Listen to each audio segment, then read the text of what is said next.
Bab 1669. Billy tidak berbicara, tetapi sorot matanya sekilas bersinar dingin. Meskipun dia tidak sehebat Daniel, tapi dia juga selalu dihormati sejak kecil. Tidak ada orang yang berani memperlakukannya seperti ini. Sedangkan saat ini, dia tidak harus tunduk pada Samuel, juga diancam olehnya. Sekarang dia masih membiarkan Billy. Itu karena masih membutuhkan sedikit waktu sebelum berhasil mengambil alih grup Wollens. Jadi tidak bisa begitu cepat membuangnya. Begitu mendapatkan grup Wollens, mungkin dia akan segera membunuhnya.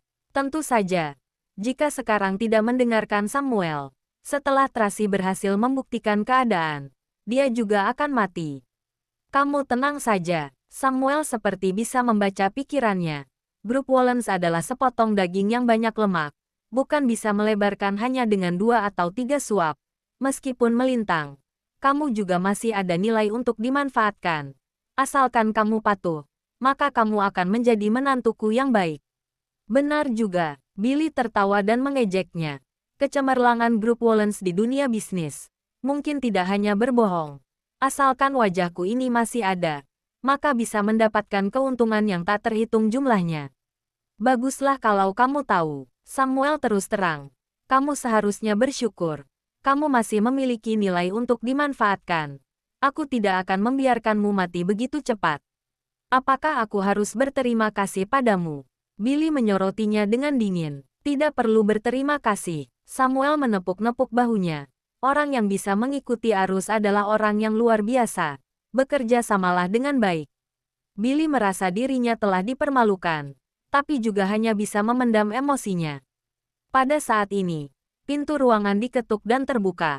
Friska berjalan masuk dengan pelan, membawa setumpuk dokumen di pelukannya. Ayah, semua data ada di sini. Ya, Samuel melirik jam tangannya. Berdiri untuk merapikan jasnya. Waktunya sudah tiba. Kita pergi ke sana. Semua orang sudah datang. Billy bertanya pada pengawal itu. Sanjaya dan Tracy tidak datang. Pengawal berkata, itu, mereka tidak akan bisa datang. Samuel menyela kata-kata Billy.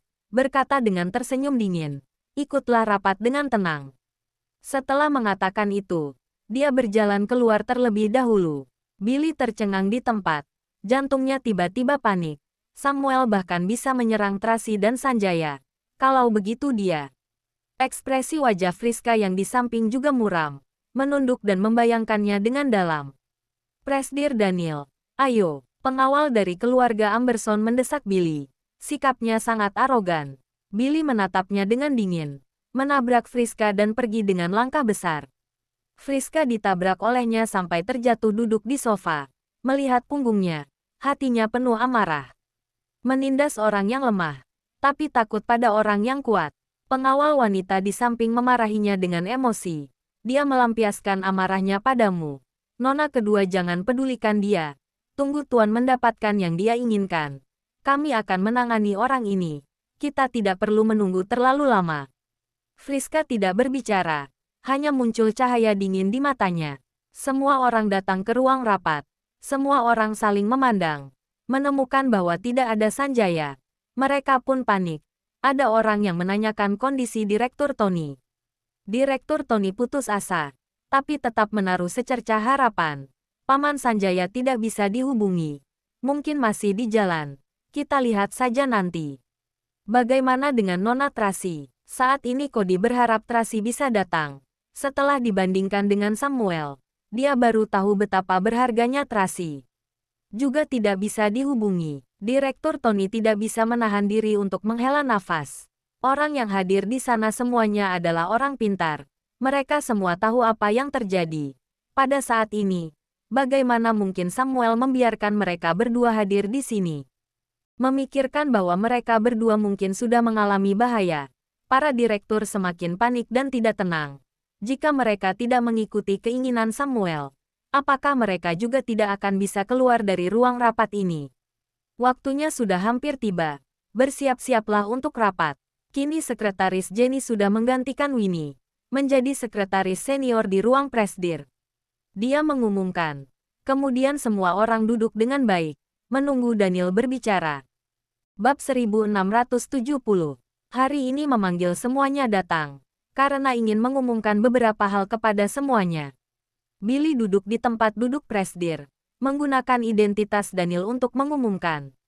Karena kebutuhan pengembangan perusahaan, aku sudah mengalihkan semua saham grup Wollens milikku pada presidir Samuel. Mendengar kata-kata ini, semua orang tercengang. Para direktur yang menjual saham mereka lebih panik lagi. Mengapa bisa begini? Saat kamu mencari kami untuk membeli saham, hanya bilang kamu ingin bergabung dalam dewan direksi. Memiliki 1 atau 2% saham lebih enak untuk berbicara.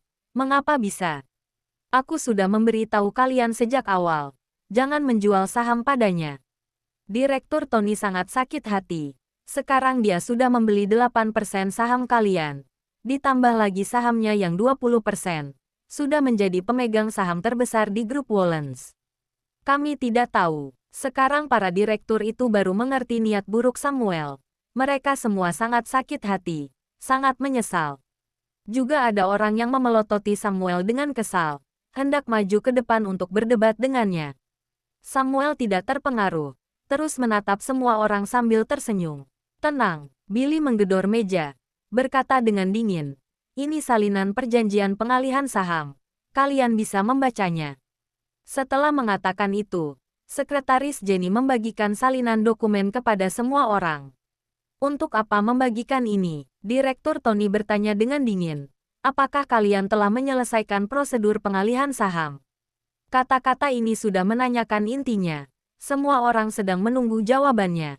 Jika sudah menyelesaikan prosedur pengalihan saham, itu berarti perjanjiannya sudah berlaku. Sahamnya sudah secara resmi menjadi milik Samuel. Jika belum, itu berarti masih kurang 1 langkah. Dalam kondisi normal, membutuhkan waktu tertentu untuk pengecekan, baru bisa mengurus prosedur pengalihan saham. Namun, demi bisa secepat mungkin mendapatkan saham, Samuel menggunakan beberapa cara. Dia ingin melakukan prosedur pengalihan saham di depan semua orang dalam rapat dewan direksi. Siapa yang tahu hari ini tiba-tiba internetnya terputus. Bahkan ponsel pun tidak ada sinyal sama sekali. Prosedur pengalihan saham langsung terputus. Menghadapi pertanyaan Direktur Tony, Billy tidak bisa berkata apa-apa. Ia menatap Samuel. Maksudnya agar dia yang menjelaskannya. Internetnya akan segera pulih dan bisa mengurus prosedur pengalihan saham secara resmi. Samuel menatap Direktur Tony seperti tersenyum, tapi juga tidak tersenyum. Sekarang dia sudah yakin bahwa Direktur Tony yang memutuskan jaringan internet, sengaja mencegahnya untuk memindahkan saham. Sedangkan Direktur Tony diam-diam bersemangat di dalam hati. Awalnya dia mengira Samuel yang memutuskan internet dan sinyal, membuatnya tidak bisa menghubungi Tracy. Sekarang ia baru tahu, ternyata bukan. Tidak bisa menghubungi Tracy itu adalah masalah kecil. Tidak bisa mengalihkan saham itu barulah masalah besar. Meskipun dia memiliki keahlian ini, tetapi dia tidak memiliki strategi. Sama sekali tidak memikirkan masalah ini. Namun, orang yang memiliki keahlian juga memiliki strategi dan mengaturnya lebih awal. Hanya ada satu orang. Apakah dia sudah kembali? Direktur Tony tidak bisa menahan emosinya. Tangannya yang mengambil cangkir teh sudah mulai gemetar. Hatinya gembira. Jika dia kembali, maka segalanya ada harapan. Berhubung belum melakukan prosedur pengalihan saham, jadi kami tidak mengakuinya. Cody mengeluarkan sifat keras kepalanya. Langsung menyerangnya. Benar, tidak mengakuinya. Direktur yang lainnya juga mengutarakan pendapatnya. Samuel mengerutkan kening dan menunjuk ke arah Billy. Billy segera berteriak. Perjanjian pengalihan saham sudah ditandatangani. Prosedur pengalihan saham itu adalah masalah cepat atau lambat. Siapa yang berani tidak mengakuinya? Presidir Daniel, ada apa denganmu? Bisnis keluarga Wollens berusia ratusan tahun. Bagaimana boleh kamu memberikannya pada orang lain? Seorang direktur tua tidak bisa menahan diri untuk bertanya. Kamu berbuat seperti ini. Bagaimana Tuan Besar bisa tenang di alam sana? Ya, orang yang lainnya juga tidak bisa memahaminya. Dulu Anda tidak seperti ini. Grup Wollens dan Grup Skywell berkembang pesat di bawah pengelolaanmu. Mengapa sekarang tiba-tiba mau melepaskannya? Apakah ada sesuatu di tangan orang lain dan diancam olehnya? Semuanya menebak, membahasnya dengan suara rendah. Billy sedikit kesal, berkata dengan tidak senang. Diam semuanya. Bab 1671. Saat dia berteriak seperti ini, ruang rapat tiba-tiba menjadi sunyi. Bagaimanapun juga wibawa Daniel tetap ada. Semua orang masih sedikit takut padanya. Semua orang menatapnya dengan mengerutkan kening, menunggunya untuk berbicara. Tunggu, internetnya sudah tersambung. Kami akan menyelesaikan prosedur pengalihan saham. Billy berkata dengan arogan. Sekarang kita lanjutkan rapatnya. Membahas masalah penyesuaian Dewan Direksi. Penyesuaian apa? Sekarang masih belum menyelesaikan prosedur pengalihan saham. Siapa sebenarnya yang pemegang saham terbesar? Ada punya hak untuk berbicara. Direktur Tony langsung membalasnya. Direktur Tony, aku sudah mencari orang untuk menggantikan posisimu. Meskipun kamu memiliki saham sebesar 5%. Tapi di depan Presdir Samuel, kamu juga tidak berhak untuk berbicara. Lebih baik kamu tetap diam. Billy menekannya dengan paksa. Kamu, Direktur Tony marah sampai wajahnya membiru. Orang yang lainnya tidak berani berbicara. Meskipun tidak tahan melihat Daniel menindas Direktur Tony seperti itu. Tetapi mereka tidak memiliki saham. Juga tidak berhak berbicara. Yang Direktur Tony katakan tadi itu juga masuk akal. Pada saat ini, Samuel tiba-tiba buka mulut. Berhubung sekarang sahamnya sudah dialihkan padaku. Kalau begitu, aku adalah pemegang saham terbesar di grup Wollens. Jadi, segala hak untuk mengambil keputusan ada di tanganku. Setelah mengatakan itu, dia mengambil sebuah dokumen, menatap semua orang dengan tersenyum. Sekarang aku akan mengumumkan pengaturan personel baru. Pengalihan saham belum dilakukan secara resmi. Kami tidak mengakuinya. Setelah melirik ponselnya, Cody tiba-tiba berdiri dan berkata dengan suara kencang. Kami hanya akan mengakuinya jika prosedur sudah dilakukan secara sah. Tapi prosedur itu belum selesai diurus. Masih kurang satu langkah. Jadi kalian tidak berhak untuk berbicara. Siapa kamu? Billy berkata dengan keras. Duduk. Billy, kamu jangan mengira bahwa menyamar sebagai Presdir Daniel. Kami pun takut padamu. Cody mengungkapkan identitasnya secara terbuka. Presdir yang sebenarnya akan segera kembali. Kamu tunggu masuk penjara saja. Mendengar kata-kata ini, semua orang yang hadir di sana menjadi ribut. Semua orang membahasnya dengan penuh emosi. Apa? Yang ini sungguh penyamar. Apa yang aku bilang? Bagaimana mungkin Presdir yang sebenarnya akan mengalihkan sahamnya pada orang lain? Ternyata dia penyamar. Sungguh tidak masuk akal. Lapor polisi. Ya, lapor polisi. Para direktur sangat emosi. Sekarang sama sekali tidak mendengarkan Billy. Mereka membahasnya sendiri. Billy berteriak beberapa kali, tetapi tidak bisa menghentikan mereka. Hanya bisa cemas di samping. Samuel berteriak marah dengan mengerutkan kening. Orang yang tidak berguna. Billy marah sampai wajahnya membiru. Tidak mengatakan sepatah kata pun. Apa internetnya sudah pulih? Samuel bertanya. Masih sedang ditangani. Cepat sedikit. Samuel sudah cemas. Baik, para pengikutinya buru-buru pergi mendesak. Direktur Tony melihat jam tangannya. Sudah pukul 3.15. Orang yang seharusnya datang masih belum datang. Juga tidak tahu sebenarnya kondisinya seperti apa sekarang. Pada saat ini, Winnie bergegas berjalan masuk, mendekat ke samping telinga Direktur Tony dan berkata, internet sudah pulih.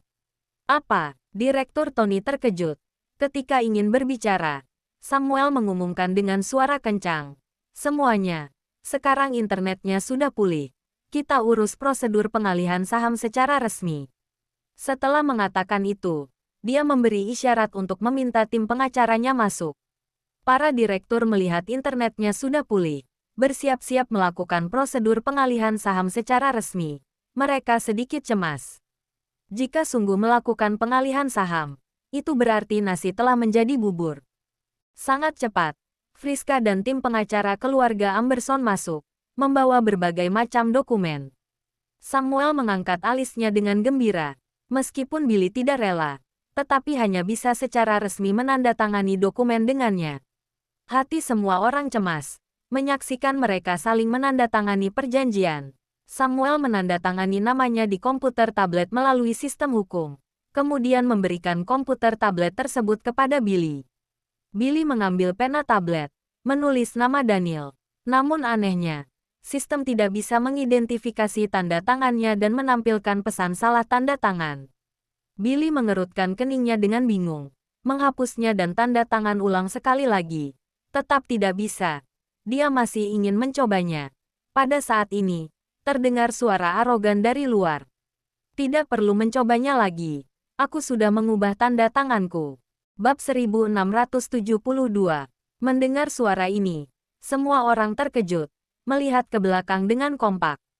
Seorang sekretaris yang bodinya kecil dan memakai masker, mendorong kursi roda berjalan masuk. Orang itu duduk di kursi roda, meskipun tampangnya sedikit berubah karena terlalu kurus, tetapi aura pemimpin bawaan, gaya yang khas, dan sepasang mata yang sombong. Itu jelas-jelas adalah Daniel, Presdir Daniel. Ini, Presdir Daniel. Semua orang menatap Daniel, kemudian menatap Billy lagi. Semuanya tercengang. Billy menatap Daniel dengan tercengang, seolah-olah sedang bermimpi, tidak berani mempercayai matanya sendiri. Bukankah dia sudah mati? Bagaimana bisa? Billy panik dalam sekejap. Ekspresinya berubah drastis. Tatapannya kacau. Sepasang kakinya gemetar. Samuel menekan lengannya, mengingatkannya untuk tenang dengan tatapannya. Namun pada saat ini, ruang rapat sudah sangat ribut. Apa yang terjadi? Mengapa tiba-tiba ada dua Presdir Daniel? Ini, yang mana yang asli? Tentu saja yang ini yang asli. Samuel menunjuk Billy dan berkata dengan tenang. Tampang orang itu tidak seperti Presdir Daniel. Tidak tahu penyamar dari mana. Mencoba untuk mengacaukan rapat Dewan Direksi. Ya, Sekretaris Jenny menyetujuinya. Billy menegakkan pinggangnya, berusaha membuat dirinya tenang. Memang, tampang dia sekarang lebih mirip Daniel. Sedangkan Daniel yang sebenarnya tampangnya kurus dan sedikit berubah karena pengobatan beberapa waktu ini. Namun auranya itu, Billy tidak sebanding dengannya. Benar juga, Dewi yang menyamar sebagai sekretaris menatap Billy, kemudian menatap Daniel lagi. Berkata dengan bercanda, dia lebih mirip darimu. Begitu dia mengatakan kata-kata ini, semua orang menatapnya. Mereka berpikir, sekretaris yang memakai masker dan tidak menunjukkan wajahnya ini, siapa dia sebenarnya? Dia terlihat sangat lemah, namun sepasang matanya memiliki kesombongan yang tiada taraf. Apa yang terjadi? Tidak tahu. Rasanya sangat aneh. Internetnya sudah pulih. Kita lapor polisi saja. Ya, lapor polisi saja. Para direktur panik semua. Tidak bisa menahan diri untuk membahasnya. Ada apa dengan kalian? Yang ini barulah Presdir Daniel yang sebenarnya. Direktur Tony ingin berbicara, tetapi terhalang oleh suara diskusi semua orang. Berisik sekali. Diam, Billy berteriak. Tetapi tidak ada orang yang menghiraukannya. Diam, Daniel tiba-tiba berteriak dengan dingin. Semua orang yang hadir di sana terdiam. Meskipun suara mereka sama, tetapi aura Daniel berbeda sama sekali. Kata-kata, tindakan, dan tatapannya, semuanya memiliki aura dominan yang unik. Perasaan yang familiar. Kembali lagi, itu Presdir Daniel. Itu sungguh Presdir Daniel. Salah satu direktur tiba-tiba berteriak dengan penuh semangat, meskipun tampangnya sedikit berubah. Tetapi auranya ini, tidak ada yang bisa menggantikannya. Benar, sudah merasakannya. Yang lainnya juga menatap Daniel dengan penuh semangat. Presdir Daniel, Direktur Tony langsung berdiri. Berjalan ke sana dan berdiri di samping Daniel. Akhirnya kamu kembali juga. Cody juga ikut berdiri di samping Direktur Tony. Dia juga berbisik sendiri dengan tegang. Tuhan memberkati. Kali ini jangan membiarkanku salah memihak. Aku sakit. Akhir-akhir ini baru sadarkan diri. Daniel melirik Direktur Tony. Menoleh dan berkata kepada Winnie. Ambil tabletnya ke sini. Baik, Winnie tercengang. Saat ini baru bereaksi kembali. Buru-buru pergi mengambil tablet itu. Atas dasar apa kamu memberi perintah di sini? Billy berpura-pura tenang dan berteriak. Keluar. Dia belum selesai berbicara. Sudah dikejutkan oleh tatapan Daniel. Daniel menatapnya dengan dingin. Bertanya dengan arogan. Apa produk teknologi pertama yang dikembangkan oleh grup Skywell? Berapa total chip teknologi yang dikembangkan? Apa kode ke-77? Berapa total anak perusahaan grup Wollens dan proyek apa saja yang diinvestasikan? Apa konsep pertama Tuan Besar waktu mendirikan grup Wollens? Apakah kamu bisa menjawabnya? Bab 1673. Daniel berturut-turut menanyakan beberapa pertanyaan. Billy menjadi panik dan kacau. Awalnya Samuel sangat tenang, karena dia sudah meminta Billy menghafal data-data ini sejak awal. Tetapi Billy dalam waktu yang lama tidak bisa menjawabnya. Samuel sedikit cemas, tidak hentinya mengedipkan mata pada Billy. Omong kosong. Pertanyaan ini juga bisa menyulitkanku. Billy berusaha mencari jawaban di otaknya. Produk teknologi pertama yang dikembangkan oleh grup Skywell adalah sistem pemosisian anak. Grup Skywell telah mengembangkan chip teknologi sebanyak 77 buah. Kode ke-77 adalah. Billy tidak bisa mengingat kode itu.